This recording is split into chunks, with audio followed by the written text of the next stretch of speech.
አሰላሙ አለይኩም ወራህመቱላሂ ወበረካቱሁ። ውድና የተከበራችሁ የቻናሌ ቤተሰቦች እንዴት ናችሁ? ደህና ናችሁ? ከኔ ጋር ሁሉ ሰላም አልሐምዱሊላህ። እንዲሁም ክርስቲያን ወገኖቼ ሰላም ብያለሁ። ሀባይቢ ውድ ኢትዮጵያውያን እንዲሁም ትውልድ ኤርትራውያን እንደዚህ ቻናል አዲስ ከሆናችሁ ላይክ፣ ሸር፣ ሰብስክራይብ ያደረጋችሁ አበረታቱኝ። መልካምነት ለራስ ነው። ከትናንት የሚቀጥለው ታላቁ የበድር ዘመቻ ቁጥር 2 እያልኩኝ እቀጥላለሁ ማለት ነው። ሁለተኛው ላይ ነው ያቆምኩት። ሁለተኛ ሙሽሪኮች መዲና ድረስ በመምጣት ሙስሊሞችን ማሳደዳቸው። ቁረይሾች መካ ሳሉ በሙስሊሞች ላይ ባደረሱት ግፍና ጭቆና ብቻ በቃን አላሉም። ከስደት በኋላም ቢሆን በእነሱ ላይ ማሴርና መነሳሳትን ስራዬ ብለው ተያያዙት። መዲናን የሚገኙ ሙስሊሞችን ማጥቃት፣ ንብረታቸውን እንደዘረፉ እንዲያሸበሯቸውም ጭምር ከሌሎች ሙሽሪኮች ጋር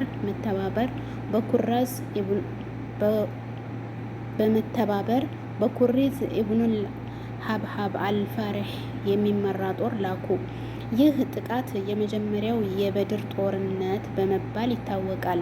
ስለሆነም ቁረይሾችና ኢስላምን ለማጥቃት ባደረጉት እንቅስቃሴ ምክንያት የእጃቸውን ዋጋ ማግኘትና መራራ ውጤቱንም መጎንጨት ነበረባቸው። ጥቅማቸውንና የንግድ መስመሮቻቸውን ሙስሊሞች አደጋ ላይ ሊጥሉ እንደሚችሉ ማሳወቁ የሚያስፈልግበት ጊዜ ደረሰ። እስልምናን መጠናከሩን፣ መንግስት ያለው መሆኑን እና ጥቃትና ክፋትን ሁሉ መመለስ እንደሚችል እንዲሁም ሀቅን የሚያስፈን ውሸት የመደምሰስ ኃይል ያለው እጅ እንዳለው ማሳየቱን ግድ ሆነ። ሶስተኛ ቁረይሾችን ስርዓት ማስያዝና የሙስሊሞችን ሀብት ንብረት ማስመለስ። በሺ ግመሎችን የምትገመትና 40 ሰዎችን የያዘች በአቡ ሶፊያን ኢብኑ ሐረብና ዑመር ኢብኑል አልሐስ የምትመራ የቁረይሾች ቅፍለት የንግድ ዕቃዎች ይዛ ከሻም ሀገር ወደ መካ መንቀሳቀሷን የአላህ መልእክተኛ ሰለላሁ ዐለይሂ ወሰለም በሰሙ ጊዜ ሙስሊሞች ለመውጣት አሰቡ። ነቢዩም ይህችን የቁረይሾች የንግድ ቅፍለት እንዳታመልጣችሁ አሏቸው። የተወሰኑ ሰዎች በፍጥነት ለጥሪው ምላሽ ተዘጋጁ። ከፊሎቹ ደግሞ የአላህ መልእክተኛ ለጦርነት አላዘዙንም በሚል መልኩ ተረዱ። ነቢዩ በማስተካከል የሚያሳፍር እንስሳ በቅርብ ያለው ሰው ይሳፈር፣ አብረን እንሂድ አሉ። ወዲያውም የሚሳፈሩትን እንስሳ በቅርብ ያላቸውን ሰዎች ሳይጠብቁ በአፋጣኝ ቅፍለቷን አስበው ወጡ። በወቅቱ የሙስሊሞች ቁጥር 313 ሰዎች ነበር። 140 ምናምን የሚሆኑ ሰዎች ከአንሷር የመዲና ሰዎች ነበሩ። የተቀበረው ቁጥር ከሙሃጅሮች ከመካ ወደ መዲና የተሰደዱ ሰዎች ነበሩ። ሙስሊሞች 2 ፈረስና 70 ግመሎች ነበሯቸው። የጦርነቱ ታሪክ ኢብኑ ኢስሐቅ እንዳለው የአላህ መልእክተኛ ሰለላሁ ዐለይሂ ወሰለም የተወሰኑ የረመዳን ወር ቀናት ካለፈ ነበር ለዚህ ተልእኮ የወጡት። ሰኞ ቀን 8 የረመዳን ወር ቀናት ካለፈ በኋላ ነበር። አብደላህ ኢብኑ መክቱም በመዲና ሰላት ላይ፣ አቡ ሉባባን ደግሞ የመዲና ሁኔታ እንዲቆጣጠር እንዳስተዳድር ኃላፊነት ሰጥተውት ወጡ። በወቅቱ የሙስሊሞች ቁጥር 313 ነበር። 140 ምናምን የሚሆኑ ሰዎች ከአንሷር መስጂድ በወቅቱ የሙስሊሞች ቁጥር 313 ነበር። 140 ምናምን የሚሆኑ ሰዎች ከአንሷር የመዲና ሰዎች ነበሩ። የተቀረው ቁጥር ከሙሃጅር መካ መዲና የተወሰዱ ሰዎች ነበሩ። ሙስሊሞች ከ2 ፈረስና 70 ግመሎች ነበሯቸው። የባንዲራቸውም ተሸካሚ የነበረው ሙስዓብ ኢብኑል ኡመይር ሲሆን የቡድር ጦርነት የዋለው ጁምዓ ጧት ረመዳን 17ኛው ቀን ነበር። አቡ ሱፊያን የሙስሊሞችን መውጣት አወቀ።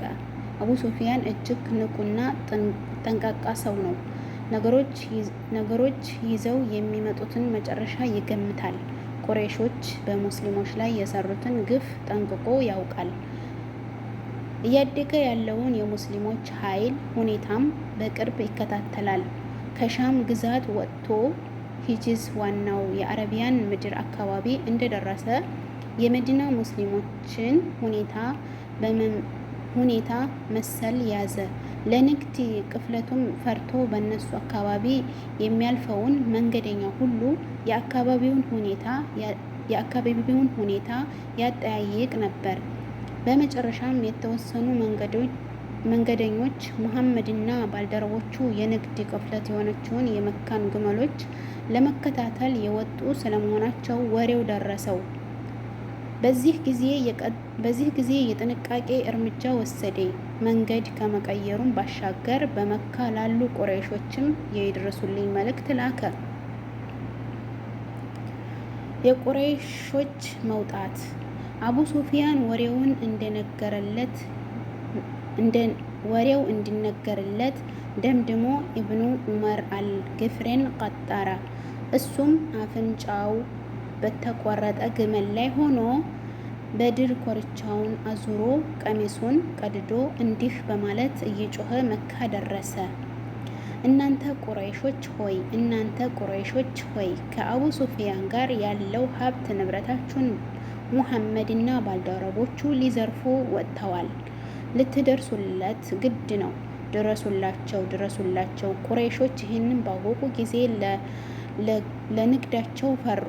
በፍጥነትም ተሰባሰቡና ቅፍለታቸውን ለማዳን ወጡ። ከነሱ ጋርም ዋና አለቆቻቸውና መሪዎቻቸው ነበሩ። ቀንደኛ የኢስላም ጠላት ከነበረው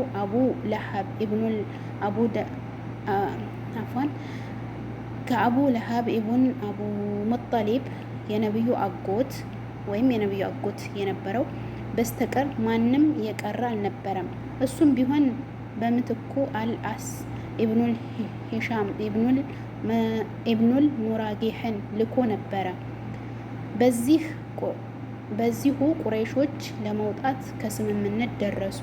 ሙስሊሞችን እንደሚያዋርዷቸው እና በደማቸው እንደሚጫወቱ በማሰብ ደስ እያላቸው እየፎከሩ ወጡ። አላህ ሱብሓነሁ ወተዓላ እንዲህ አለ፣ ወኢዛ ዘየነ ለሁም ሸይጣን አፍለሁም ወቃለ ለቅለብ ለኩም ልየውም ሚነናስ ወኢኒ ጃዕኩም። ሰይጣንም ስራዎችን ለነርሱ ባሳመረላቸው እና ዛሬ ለናንተ ከሰዎች አሸናፊ የላችሁም፣ እናም ለናንተ ረዳት ነኝ ባለ ጊዜም አስታውሱ። አልአንፍ ቁጥር 848 የቁረይሾች ንግድ ቅፍለት ማምለጥ። አቡ ሶፊያን በበኩሉ ተከላይ የቁረይሾች ጦር ከመካ እስከሚያመልጥ ድረስ በቦታው ላይ ቆይቶ አልጠበቀም። በራሱ በኩል ያላቸውን ሁሉ ጥንቃቄ በማድረግ ማምለጫ ዘዴዎችን አፈላልጎ በደረሰበት ሁሉ የሙስሊሞችን ሁኔታ ይጠይቃል፣ ወሬዎችን ያነፈንፋል፣ ይተናተናል። መጁድ ኢብኑል ዑመር የተባለ ሰው ባገኘ ጊዜ በዚህ ሰሞን አዲስ ያስተዋልከው ነገር አለን? በማለት ጠየቀው። እሱም የማስታወሰው ብዙም ነገር የለኝም፣ ነገር ግን 2 መንገደኞች መጡና ግመሎቻቸውን እዚህ በማሰር ከያዙት ስልቻ ውስጥም ውሃ ሽልቻ ለማለት ይመስለኛል ውሃ መጠጣት፣ ከዚያም ተመልሰው ሄዱ ብሎ ነገረው ማለት ነው።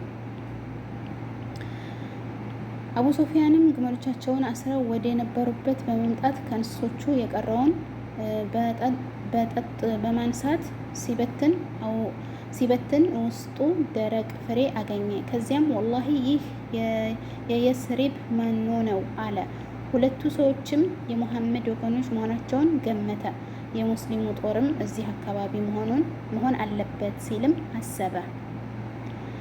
ወደ ግመሎቹም ቅፍለትም በመመለስ ወደ ኋላ እንዲመለሱ ካደረገ በኋላ መንገድ በማስቀየር በድንበር በግራ